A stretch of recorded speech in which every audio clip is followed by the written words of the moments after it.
The entire American intelligence community agrees Donald Trump was cultivated and willingly became a Russian asset. You don't have to take my word for it. This comes directly from Yuri Borisovich Shvets, a former KGB spy posted to Washington, D.C. by the USSR in the 80s. Donnie first came on the Russian radar in 1977 when he married Ivana, which triggered a spying operation by the Czech intelligence agency and the KGB. When he opened his first hotel, he was given a sweetheart deal on the 200 televisions needed for each room by a KGB spotter agent who used the deal to cozy up to Donald, which may be the best investment ever made. For the price of 200 TVs, the Russian government purchased an American president. By 1987, Trump was visiting Moscow, and the KGB was flattering him, praising him, and asking him to go into politics. It was pure love bombing. They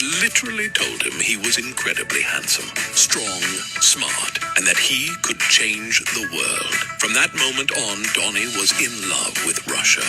Donnie came back to America and tried to run for president, which he failed at. But he did put an ad in the New York Times screaming about how America shouldn't defend other countries and bitching about how much he hates NATO. The KGB were ecstatic. This was a huge success. They'd easily converted Lil Donnie into a mouthpiece for Russian propaganda, which he remains to this day. In 1992, Trump was a complete failure, and in utter ruin.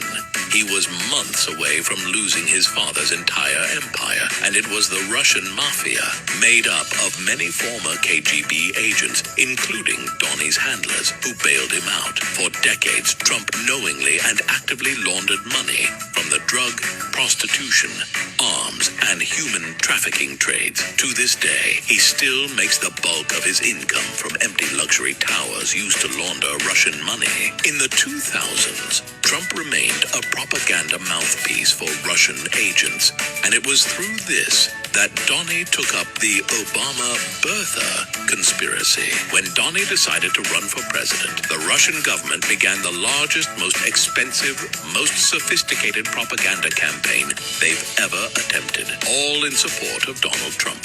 During his 2016 campaign, his manager, Paul Manafort, had deep ties to Russia. His prior job was specifically getting Russian assets elected in Ukraine.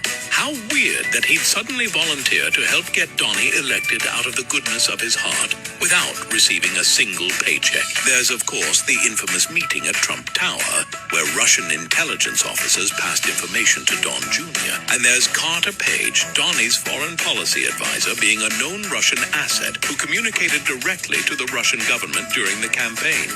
Oh, and there's Michael Flynn, who was directly passing information and promising to carry out Russian orders from Russian officials. During COVID, while Americans were dying, while testing was nearly impossible, Donnie secretly sent priceless testing machines to Putin as gifts. And at Putin's order, Donnie kept this secret, which is just insane. We literally have it on record and confirmed that Donald Trump took direct orders from Vladimir Putin and followed them to the letter. Later, when Donnie was rightly thrown to the fucking curb by the American people, it was Putin who he called to console him and plan his return to power. Over the next 4 years, he and Putin had secret one-on-one conversations. What they talked about, what they planned, what Putin ordered Donnie to do is still unknown, but it won't be good for you, me, or the American people, because Donald Trump is a known, verified Russian asset. In 1985, Yuri B. Shvets, an idealistic young KGB officer, reported to the Soviet embassy in Washington, D.C.